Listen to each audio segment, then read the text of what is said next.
नमस्कार मित्रों, तोतलाजी with Dhruv Dixit channel में मैं ध्रुव कुमार दीक्षित स्वागत करता हूं। जैसा कि आपसे पूर्व में चर्चा हुई थी, इस चैनल के माध्यम से समाजशास्त्र के सिद्धांत, सामाजिक घटनाओं पर हम चर्चा करेंगे, आपके साथ विमर्श करेंगे और समय समय पर विभिन्न समाजशास्त्रियों के बारे में चर्चा करेंगे। आज 3 जुलाई मैं एक अमेरिकन महिला समाजशास्त्री की आपसे चर्चा कर रहा हूँ। 3 जुलाई 1860 में इनका जन्म हुआ था। ये अमेरिका की एक प्रमुख समाजशास्त्री हैं, Charlotte Perkins Gilman. Charlotte Perkins Gilman America में मानववादी, novelist, poetry, short story writer, कवित्री और सामाजिक सुधारों की व्याख्याता के रूप में जानी जाती हैं। ये महत्वपूर्ण लेखक के रूप में मशहूर लेखक थी और कमर्शियल आर्टिस्ट भी थी, पेंटर भी थी, कई मैगजीन की एडिटर भी थी, लेक्चरर थी। ये इनकी आजीविका थी। इनकी प्रमुख किताबें जो हैं, एक इनकी शॉर्ट स्टोरी इन्होंने लिखी थी, the yellow wallpaper. The yellow wallpaper एक महत्वपूर्ण स्टोरी है इनकी। ये इनकी खुद की जीवनी है, लेकिन उन्होंने उसको एक पुस्तक के रूप में लिखा है, शॉर्ट स्टोरी। और इनकी एक किताब है वुमेन एंड इकोनॉमिक्स, जिसमें महिलाओं के आर्थिक योगदान की इन्होंने चर्चा की, जिसको समाज ने नकारा है। ये कहते थे समाज ने आर्थिक क्षेत्र में सिर्फ पुरुषों की बात करता है, महिला के योगदान की बात नहीं करता। उस पर इन्होंने वुमेन एंड इकोनॉमिक्स लिखी।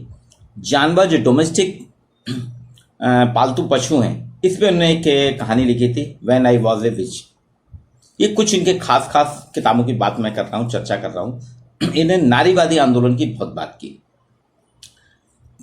ये हार्टफोर्ड कनेक्टिकट में इनका जन्म हुआ था, अमेरिका के। इनका एक ही भाई था। इनका बचपन बहुत गरीबी में बीता। माँ घरों में काम कर करके और इधर उधर के बहुत से व्यवसायिक काम करती थी और परिवार को पालन पोषण कर रही थी।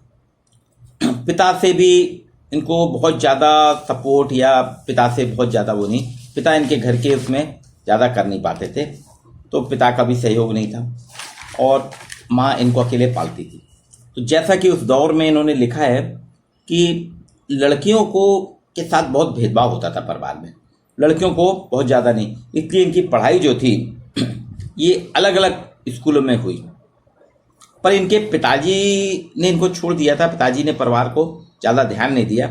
इनके एक आंटी होती थी इनके पिताजी की, इज़ेबेला बीचर डुकर, जिन्होंने इनके परिवार का पालन पोषण किया, इनको पढ़ाया लिखाया।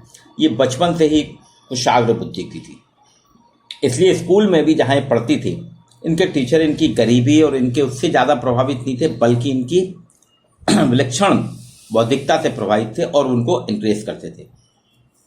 अब इनके अंकल इनको किताबें ला के दिया करते थे।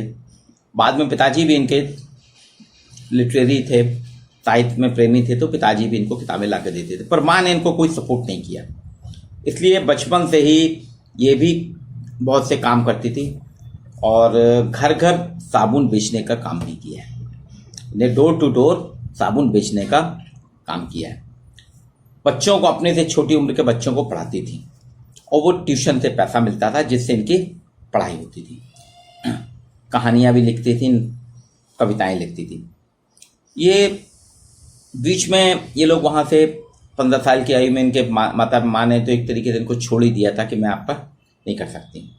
रोलैंड आइसलैंड में ये आ गई, वहाँ पढ़ाई करी।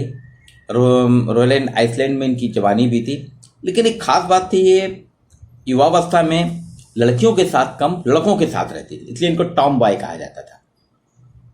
इनको टॉम बॉय के नाम से भी जाना जाता था। इनका इंटरेस्ट का विषय था नेचुरल फिलॉसफी। इन्हें द रीहैंड आइसलैंड के एक स्कूल में डिजाइनिंग में प्रवेश लिया और आर्टिस्टिक ऑफ ट्रेड कार्ड था इनका।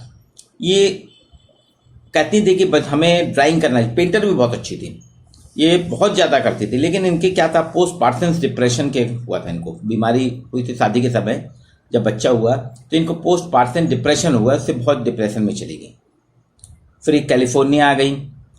1879 में मार्था लूथर से इनको संपर्क में आई, उनसे प्यार हुआ और शादी हुई। बाद में मार्टिन लूथर ने छोड़ के 2 और दूसरी महिलाओं को रख लिया, तो इनका तलाक भी हो गया 1894 में।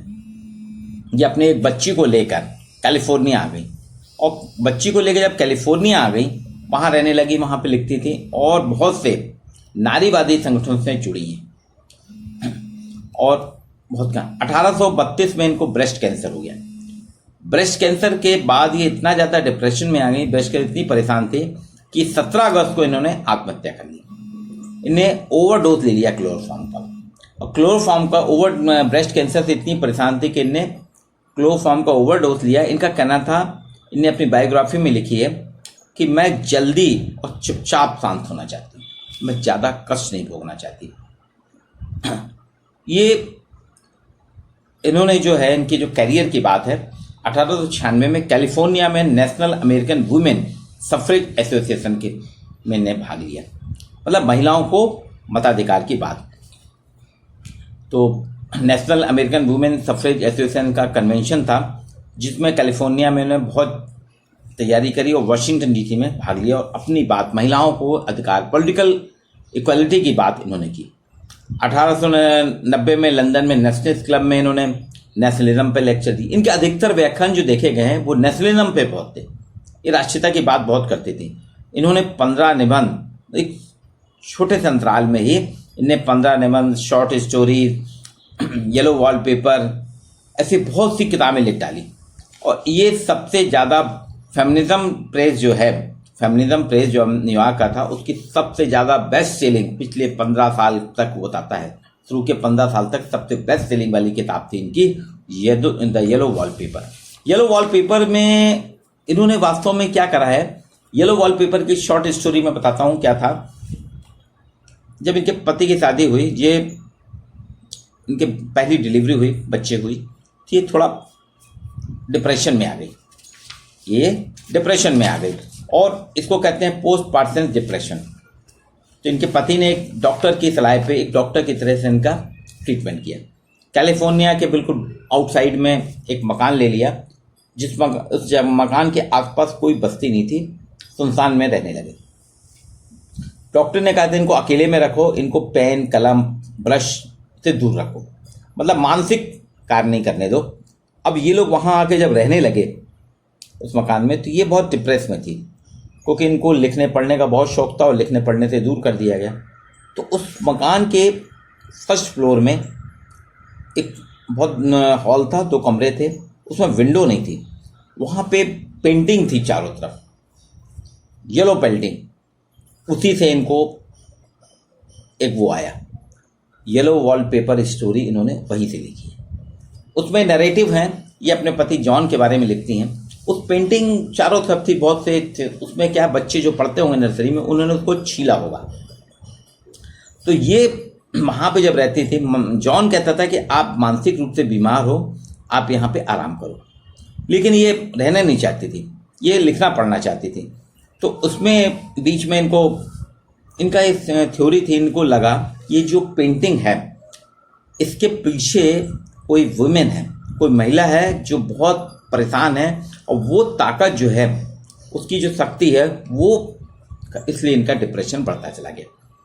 एक दिन इन्होंने क्या करा कि पूरे मकान को बंद कर दिया, हस्बैंड थे नहीं, और चाबी फेंक दी, और उस कमरे के सारे फर्नीचर को जो जो उठा सकती थी उसको तोड़ फोड़ के अलग अलग करा, और वॉलपेपर के पूरे वॉलपेपर उनने निकाल डाले, और उसके फेंकने के बाद चारों तरफ उसके कचरे के बीच में ये गोल गोल घूमने। इसी बीच इनका हस्बैंड आए, हस्बैंड ने किसी से दरवाज़ा खोला और देखा, तो उसको लगा कि ये जो है जानवरों की तरह घूम रही, नाच रही, तो वो बहुत परेशान हुआ। तो ये इन्हें यहाँ पे इसी पे ने स्टोरी लिखी है, द येलो वॉलपेपर।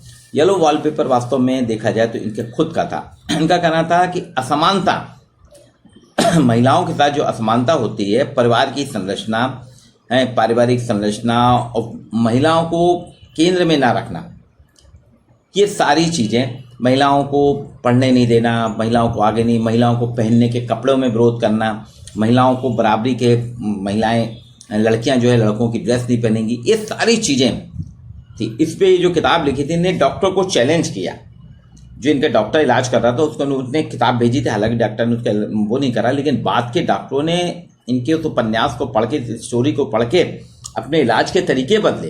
इनका कहना था आप लोग कह रहे हैं कि अगर महिला के हाथ से पेन, पेंसिल और ब्रश अलग कर दिया जाए तो मानसिक अवसाद से वो बाहर है। बोले ये गलत है सोच। अगर कोई डिप्रेशन में है तो उसको डिप्रेशन दूर करने के लिए उसको जिस काम में उसकी रुचि है उस काम में उसको लगाना होगा।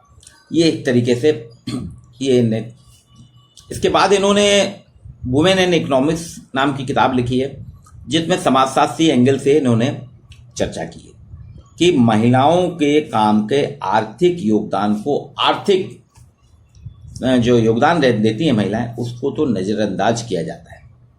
इसी तरह से राजनीति में पॉलिटिकल इक्वालिटी नहीं दी जाती है। इन्होंने बात की, इसलिए उन्होंने सबसे पहले महिलाओं के जो वोटिंग राइट थे इसके लिए बहुत जो आंदोलन था उसमें नेशनलिज्म के रूप में इन्होंने बहुत लिखा, कविताएं लिखी और पुरजोर आंदोलन किया। दूसरी चीज इनका कहना था, समाजशास्त्री दृष्टिकोण से ये कहती थी कि महिला को जो पारिवारिक संरचना के अंतर्गत हमारे यहाँ भेदभाव होता है उससे अलग है। इन्होंने डार्विन की थ्योरी का भी विरोध किया। डार्विन की जो उद्विकास की थ्योरी थी, जिसमें डार्विन ने कहा था कि उद्विकास में पुरुषों का पूरा योगदान है, इन्होंने कहा ये डार्विन ने गलत कहा है, पुरुषों के योगदान, पुरुष और महिला दोनों का बराबर का योगदान है। बोले इतिहास अगर हम देखें, इतिहास के हमारे सभ्यता के सिविलाइजेशन की हिस्ट्रीज को अगर हम देखते हैं तो उसमें महिला पुरुष दोनों बराबर है। ये जो ब्रेन होता है इसको सेक्स के हिसाब से हम मेल फीमेल में नहीं बांट सकते। ब्रेन सेम होता है, एक टूल्स है ब्रेन, एक लीवर की तरह काम करता है। जैसे लीवर महिला पुरुष में दोनों में एक सा काम करता है लीवर का काम, वैसे ही ब्रेन है। इसको डार्विन ने गलत तरीके से व्याख्यान किया।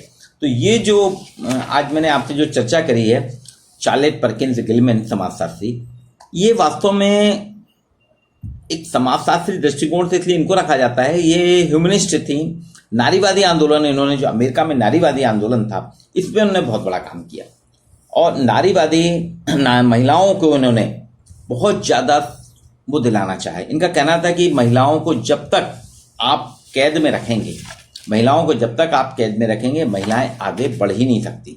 इनका कहना था कि महिलाओं को आपको आगे लाना पड़ेगा, महिलाओं को दबा के नहीं रख सकते। जिस तरह से इनको बचपन में बहुत दबा के रखा गया, पढ़ने नहीं दिया गया, इनको घर घर डोर डोर साबुन बेच के जीवन चलाना पड़ा। पति ने भी इनके साथ में कि इनको डिप्रेस कर दिया, डिप्रेशन में इनको एक बंद कमरे में बंद करके रखा। तो ये इनका कहना था। महिलाओं को वोटिंग राइट नहीं थे।